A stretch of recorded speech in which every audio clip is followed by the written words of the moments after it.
What's up guys, Vulkan here, and today we're talking Dark Devotion. Now this is a first impressions video, so it's going to cover the first few hours of the game, enough to get a feel for most of the game's systems, understand where it's going, and there will be a full review for this one once I complete the game. I'm about halfway through right now.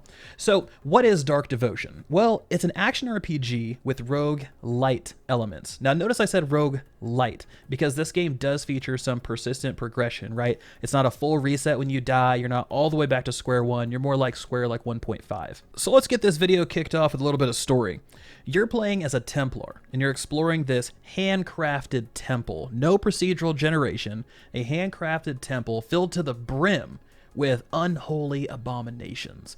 And your entire job is to explore this temple to its deepest pits in order to answer questions that are going to put your Templar faith to the test. Now, I do have to say, this story is not for the light of heart. There is some pretty intense, dark, twisted things that happen within this game in terms of other things that are out. So comparatively to the market, it'll be dark. For some people, it might be like, oh, this is normal. But for most people, it's going to be a little bit darker and a little bit more twisted than you're used to. However, it does a wonderful job of wrapping that into the story and into the atmosphere, so don't feel like it's going to be shock value for the sake of shock value.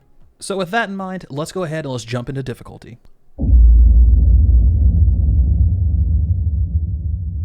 If there's one thing about Dark Devotion that I want to make clear is that this game is difficult, right? But I would almost compare it more to Remnant in terms of difficulty rather than Dark Souls, which I did find Dark Souls harder to play than Remnant. But the thing is, Dark Devotion has a pretty awesome crutch system. For those who are struggling to either progress through the story or you're really kind of struggling on a boss, I know I was for the first couple bosses. I was trying to figure out things and it was a mess. But I really kind of landed on this phrase that suits this game, and that's difficulty with compromise. And what I mean by that is when you die, you actually gain various buffs to help overcome the thing that killed you. So whether it was a boss that got you, whether you fell off a ledge and got killed by a spike trap, either way, right, you're going to be gaining things like a holy shield that protects you from a single hit and then will regen when you enter a new area. Increased stamina so you can do more rolls and blocks, or speed so you can attack faster. So you're gaining all these different buffs and they stack. So you die once, you get another buff. You die another time, you get another buff. And it just kind of builds up until you overcome that thing. And then the next time you die, it kind of resets. So it's a really, really cool system that I think would help people become more acclimated to these more difficult games, because it's less of a penalty when you die, and the game is actually making itself a little bit easier for you in order to continue working through it. So I think it's a great system. It's something that really helps people like myself who I like difficult games, but I'm not great at them, right? So this helps kind of keep things moving forward. So before we move into itemization, I do want to touch on something really quickly. During my first few hours of the game, I was really impressed with the overall theme and the immersion of the game. The soundtrack, the atmosphere, kind of the dark side of Templars and the Inquisition is just phenomenal. It's just so well done. And it really helped set the tone that this isn't a normal crusade for the Templars. This isn't something they're used to. Instead, it was a fight for survival against both friends and foes and the environment itself. But like I mentioned, we're going to move into itemization next to talk about the gear and everything that comes with it.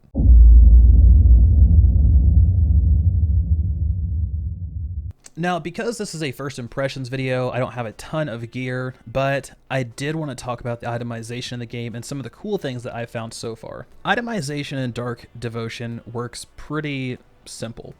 You can find random things during your runs. So you're out doing a dungeon, things like that. You're killing enemies. Enemies drop gear. You pick up that gear. You can use it until you die.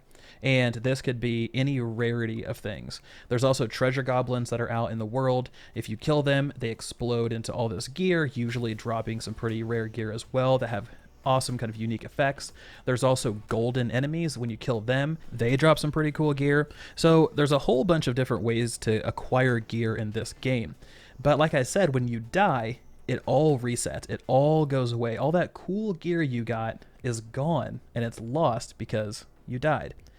However, there is something in the game called the Forge. And this forge is used to create your new character. So when you die, you go talk to the blacksmith at the forge, and you can outfit your character with reusable gear. Now when you start, it's like rusted gear, it's wooden shields, it's garbage gear. But as you go through and complete some elements of the campaign, and as you find things, you'll see a notification in the upper right hand corner that says new recipe added to the forge. And the cool thing is, next time you die, you'll have that piece of gear that you can start off with. So the first thing I got was a spell book that dropped, and I picked that spell book up, and it said added to the forge.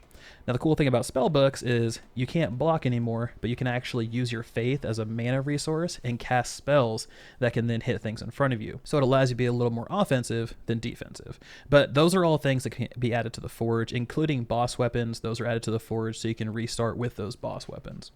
Now, like I mentioned, when you die, everything gets lost. So those are consumables and found items. So be sure to use those when you're out doing your runs. Don't feel like you have to hang on to them forever. Use them, use them, use them. If you have a need, if you're hurt, use your healing thing. If you have damaged armor, use your repair kit.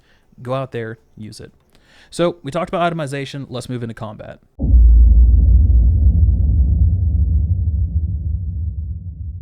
Combat within Dark Devotion is pretty much like any other Souls-like game, right? It requires patience, timing, tactics, and extreme amounts of determination. Basically, if you're someone who can't stand being frustrated, very annoyed, then this game probably isn't for you. The fights that I encountered so far were ones I died multiple times. Like I said, I'm not very good at these games, but I died multiple times. But I looked back and thought through how that fight went. Okay, where did I mess up? Did I dodge here when I should have blocked there? Did I dodge away when I should have dodged towards? All of those things. And I thought through how I fought and ended up making some adjustments that either got me closer to killing them, or they went terribly wrong and I died instantly, or I managed to win. So they all kind of come together, and it's a lot of trial and error in this game, just like any other kind of highly difficult game like this. So work through things and be determined. Now the health system in the game is also pretty simple. I really, really, really, really like the way they did the health system. Instead of kind of eyeballing your health bar to see how many hits you think you have left, Dark Devotion just shows you. You have shields and you have health globes. When you run out of health globes, you die. Each globe gets its own shield, which breaks first when it gets hit. So if you have 2 shields and 2 globes, you can take 3 hits, and a 4th hit will kill you. Now, I really dig this system because it simplifies the overall health bar readability issue that a lot of games run into, right? I'm sure we've all been there. You're looking at your health bar and you're thinking, okay, I'm gonna be able to take another hit, it'll be fine, then I'll pop my health potion, I'll be back at full health, and then you get sliced up and you die, and you're looking there like, I had so much health left, what happened? Or the opposite effect happens, where you're constantly burning through health potions because you don't necessarily know where you are, and you think you're too low on health, and you're wasting them. So they do a wonderful job tying all of that stuff together and making it easy to read. Now, like I mentioned, this is a roguelite, so there is some persistent progression, and we're going to talk about that next with the talent trees.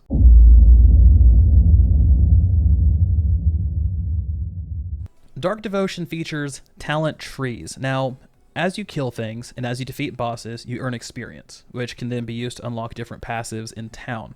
And these bonuses can be pretty powerful. You have things that can increase your killing efficiency or reduce the impact the atmosphere in the temple has on your character, like being able to see better in the dark, being able to move faster, speed up things. In addition to all these talent bonuses, you can also find stone tablets littered across the game that give permanent boosts to stamina, crit chance, damage, or faith. So during my short time when I was playing this, I actually got a stamina one, which was great because I am always dodging and trying to block and really just using up a lot of that, so that really helped me early on. In addition to this, you also have faith. Now, the game features Templars and revolves around the narrative that they're faithful to their god, right? Well, in Dark Devotion, faith is also a resource, and you can manage it by spending it on altars, secrets, and if you spend all of your faith, then you actually gain a debuff. You can always earn faith back by killing enemies. You can also increase your maximum faith by finding those stone tablets or picking up passive talent that we mentioned earlier. So there's a lot of praying in the game, a lot of faith, and like I mentioned, also your spells, if you go for a tome kind of caster style, your faith is your mana pool. So you're using up a pretty valuable resource by casting spells.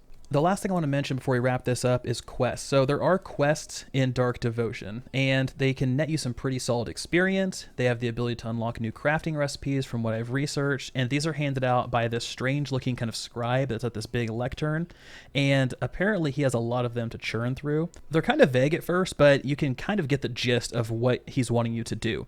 Talking about, hey, there's gray enemies that drop from the ceiling. Okay, let's go kill all the gray things in this particular dungeon. So it's not exactly rocket science to figure it out. However, he doesn't say, go kill 12 of this particular creature. So don't look for anything like that. More or less, kill everything you run across. You need the faith, you need the experience, you need the real life experience playing through the game at its difficulty cap in order to progress through it anyway. So like I mentioned, I'm only a few hours in, and I feel like I've experienced so much in this game already. I mean, between the prologue, between jumping into the actual game itself, and just being exposed to everything all at once, it wasn't like a step process. It was like, here you are in your safe haven, here's everything at your disposal, explore, look, talk to people, do all this stuff. So for those of you who are looking for it, I do recommend Dark Devotion just based off the first few hours that I played, and it's a fun game.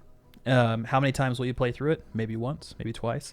But the game is on sale right now for 50% off, making it $10 USD until April 13th. So get out there. It's on Steam. Check it out. If it's something that's interesting to you, go ahead and pick it up. I'm curious to see how well everybody else does.